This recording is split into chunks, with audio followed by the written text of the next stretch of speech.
27. When the morning came, all the high priests and the elders of the people took counsel against Jesus so as to have him put to death. After binding him, they led him off and handed him over to Pontius Pilate, the governor. Then Judas, his betrayer, saw he was condemned and repented. He brought back the 30 silver pieces to the high priests and elders, saying, I did wrong in betraying innocent blood. What does that matter to us, they said. It is your affair, not ours. Then he flung down the silver pieces in the temple and went off and hanged himself. The high priest took the money and said, It would be wrong to put this into the treasury, for it is the price of blood. So after consulting, they bought with it the potter's field to serve as a burying place for strangers. That is why the field is called to this day the field of blood. Then the word spoken by the prophet Jeremiah was fulfilled, and I took the 30 silver pieces, the price of him who had been priced, whom they had priced, and expelled from the sons of Israel, and I give them for the potter's field, as the Lord had bidden me. Now Jesus stood before the governor, and the governor asked him, Are you the king of the Jews? Jesus replied, Certainly. But while he was being accused by the high priests and elders, he made no reply. Then Pilate said to him, Do you not hear all their evidence against you? But to Pilate's great astonishment, he would not answer him a single word. At festival time, the governor was in the habit of releasing any one prisoner whom the crowd chose. At that time, they had a notorious prisoner called Jesus Barabbas.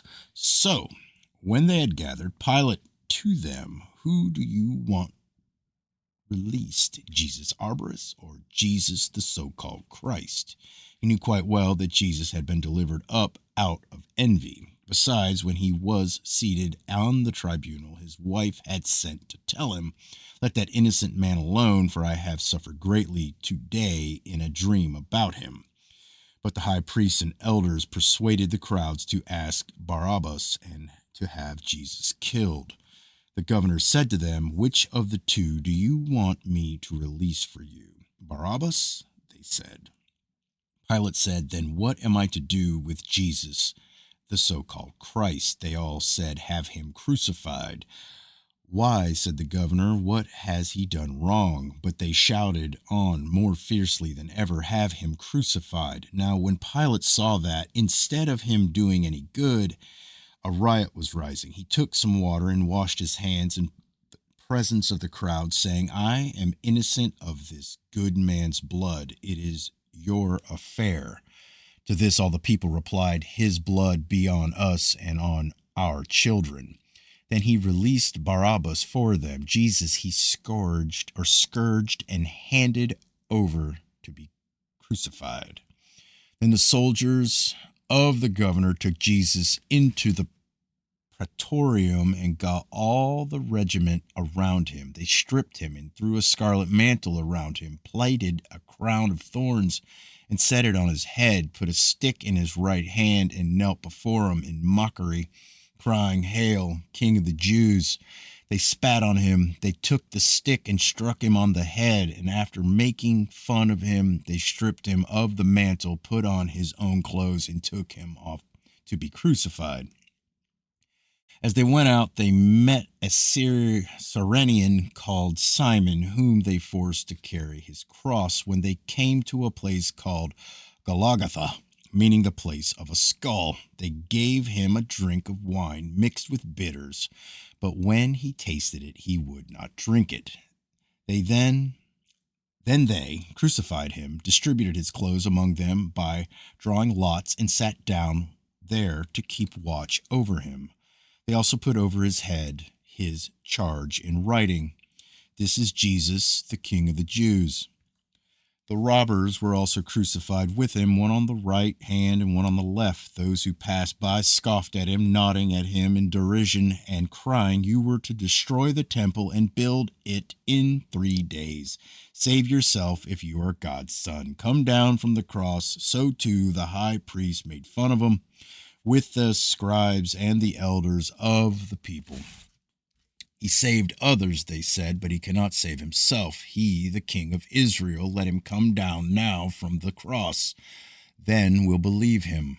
His trust is in God. Let God deliver him now if he cares for him. He said he was the Son of God. The robbers who were crucified with him also denounced him in the same way. Now from 12 o'clock to 3 o'clock, darkness covered all the land, and about 3 o'clock Jesus gave a loud cry, Eli, Eli, lama sabachthani. That is, my God, why have you forsaken me?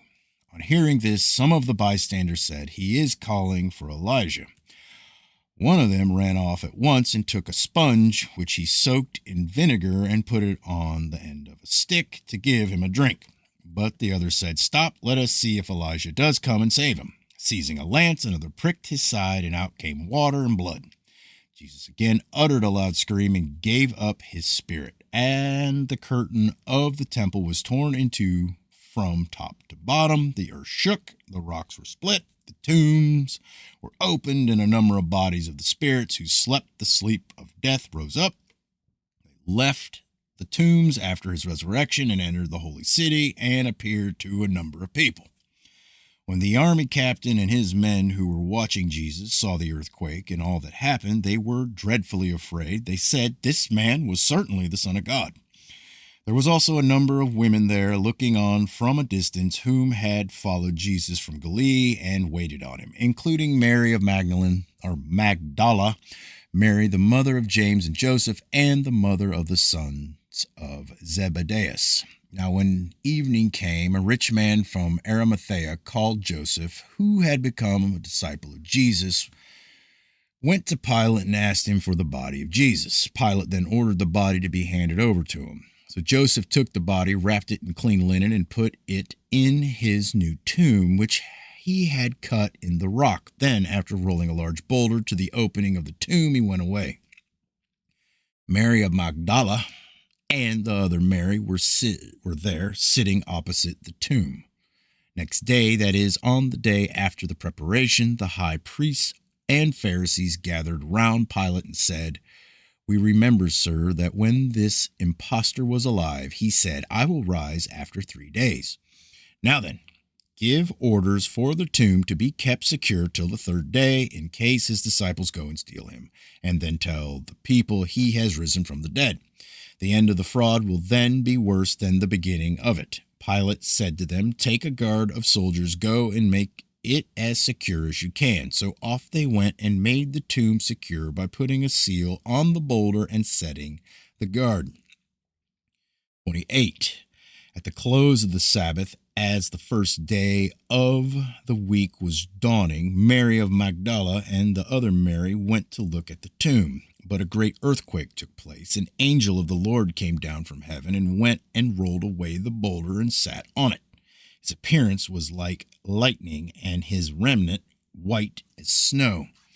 For fear of him, the sentries shook and became like dead men. But the angel addressed the women, saying, have no fear. I know you are looking for the crucified Jesus. He is not here. He is risen, as he told you he would. See, here is the place where the Lord lay. Now make haste, go to his disciples and tell them he has risen from the dead, and that he precedes you to Galilee. You shall see him there. That is my message for you. And they ran quickly from the tomb in fear and great joy to announce the news to his disciples, and Jesus himself met them, saying, Hail! They went up to him and caught hold of his feet and worshipped him. Then Jesus said to them, have no fear. Go and tell my brothers to leave for Galilee. They shall see me there. While they were on their way, some of the sentries went into the city and reported all that had taken place to the high priest, who, after meeting and conferring with the elders, gave a considerable sum of money to the soldiers, bidding them say that his disciples came at night and stole him when we were asleep. If this comes to the ears of the governor, they added, we will satisfy him and see that you have no trouble about the matter. So the soldiers took the money and followed their instructions, and this story has been disseminated among the Jews down to present day. Now the 11 disciples went to Galilee to the hill where Jesus had arranged to meet them. When they saw him, they worshipped him. Though some were in doubt, then Jesus came forward to them and said, "Full authority has been given to me in heaven and on earth. Go and make disciples of all nations, baptize them in the name of the Father and the Son and the Holy Spirit, and teach them to obey all the commands I have laid on you. And all the time I will be with you to verify end of the world."